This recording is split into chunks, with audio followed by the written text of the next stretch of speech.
Welcome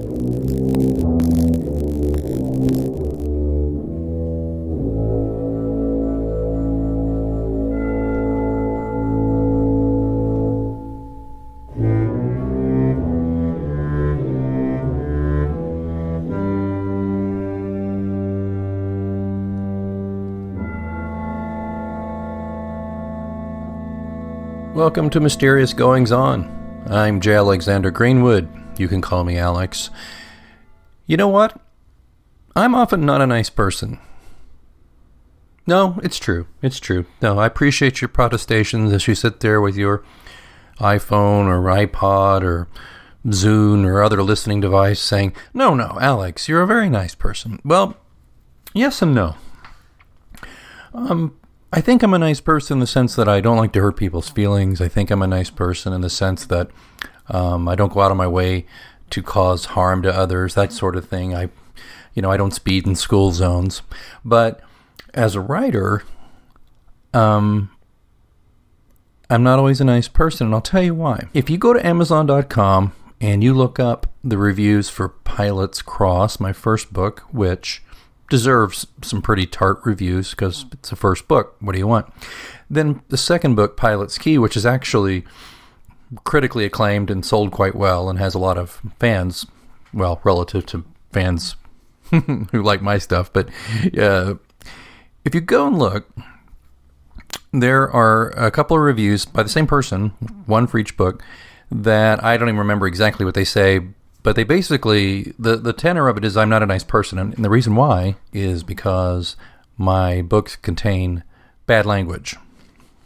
That's right, bad language. In other words, and cover your ears, kids, whatever the 7 words George Carlin said. I don't use them all, but they're in there one way or another in my fiction.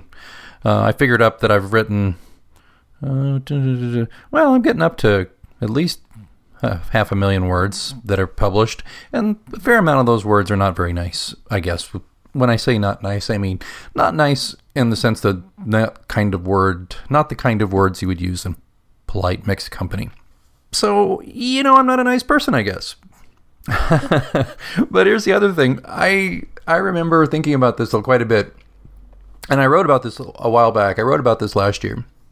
This not nice person thing, though, really can stick with you, irrespective of what this reviewer wrote. And I just think this is a very prude person who really, who also said they didn't finish the books because as soon as they found a swear word, they closed the book. And my thinking is, then why go to the trouble of reviewing it? But that's another discussion for another day. But I just remember writing about this, and because I'll admit, there have been certain subjects, concepts, not language so much, but subjects and concepts that maybe I've been afraid to write about for a variety of reasons. I'll just say it. Sometimes I hold back with what I write in my fiction, and it's cowardly.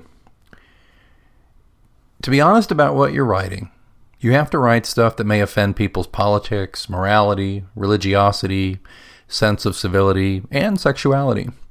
Now, if I play it safe, avoiding offending readers by depicting characters and situations they may find offensive, then I'm not telling the truth and I don't deserve a reader's money and time. Real life is seldom like Disneyworld. Real life is what goes on behind the scenes at Disneyworld.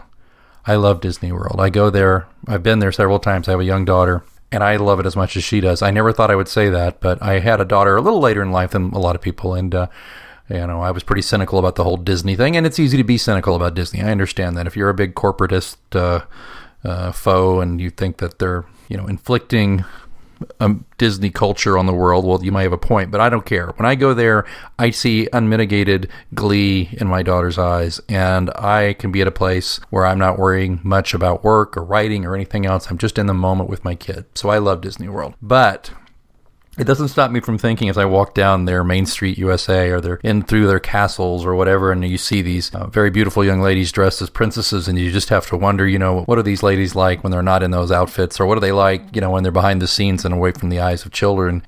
What goes on behind the scenes at Disney World? Well, Stephen King, who, if you haven't read Stephen King's On Writing, then you need to if you're a writer, and if you love Stephen King and want to know what makes him tick, this is a great book. He wrote, Quote, "If you expect to succeed as a writer, rudeness should be the second to least of your concerns.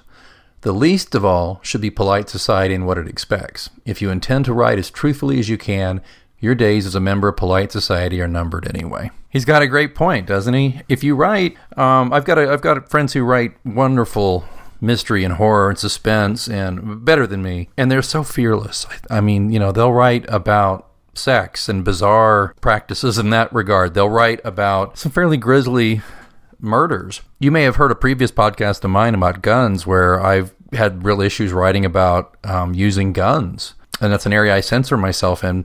I'm still working on all that. I think the thing about, we'll leave the guns to the previous podcast. You can listen to that. I think that's chapter 2 in this series. But I'll admit, there are times when I write like a scene with sex in it, or a scene that involves maybe a particularly perverse concept.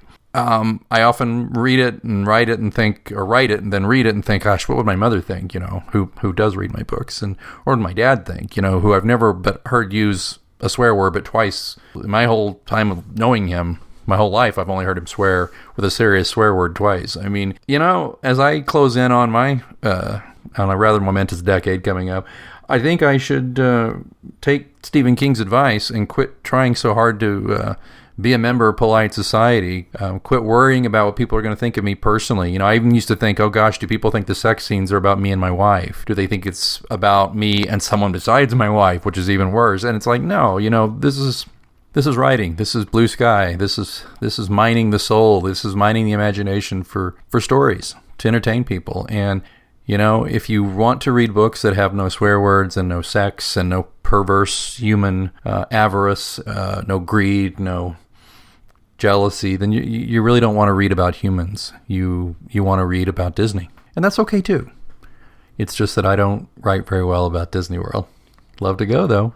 Really love to go. And maybe I'll see you there. I mean, it's a small world after all.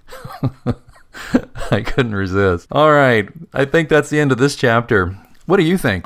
Mysterious.libsyn.com, and you can leave comments, or you can track me down on the Twitter at @A_Greenwood, or go leave a comment on the blog Clues on my website, pilotscross.com. And in particular, if you want to leave a comment about this podcast, you can go to Behind the Scenes at Disney World. That's the June 18th, 2015 posting I did that I've really expanded on today. I'll start posting blog posts on pilotscross.com about each of these episodes, or these chapters as I call them, of Mysterious Goings On. I've just been really busy and kind of started this thing as a lark, and I have to be honest, I'm surprised at how many downloads we've already had. So it's taken off, and I need to stick with it. But again, the lessons learned: don't be cowardly. Don't worry about being a nice person and a member of polite society. Just be true to your art. Be true to who you are when you're writing. All right? Sound good to you? Sound good to me. And if you want to read some of my writing, pilotscross.com is a good place to start. Amazon.com, Barnes & Noble, iBooks. I'm all over the place.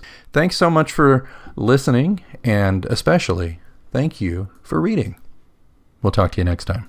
From regular expenses to occasional splurges, there's a lot to buy. Why not get cash back every time you spend? With the PenFed Power Cash Rewards Card, you get cash back on every purchase. That's everywhere, every time you use it. You can even earn a $100 statement credit when you spend $1,500 in the first 90 days. Visit PenFed.org/PowerCash to apply. To receive any advertised product, you must become a member of PenFed, insured by NCUA. From regular expenses to occasional splurges, there's a lot to buy. Why not get cash back every time you spend? With the PenFed Power Cash Rewards Card, you get cash back on every purchase. That's everywhere, every time you use it. You can even earn a $100 statement credit when you spend $1,500 in the first 90 days. Visit PenFed.org/PowerCash to apply. To receive any advertised product, you must become a member of PenFed, insured by NCUA.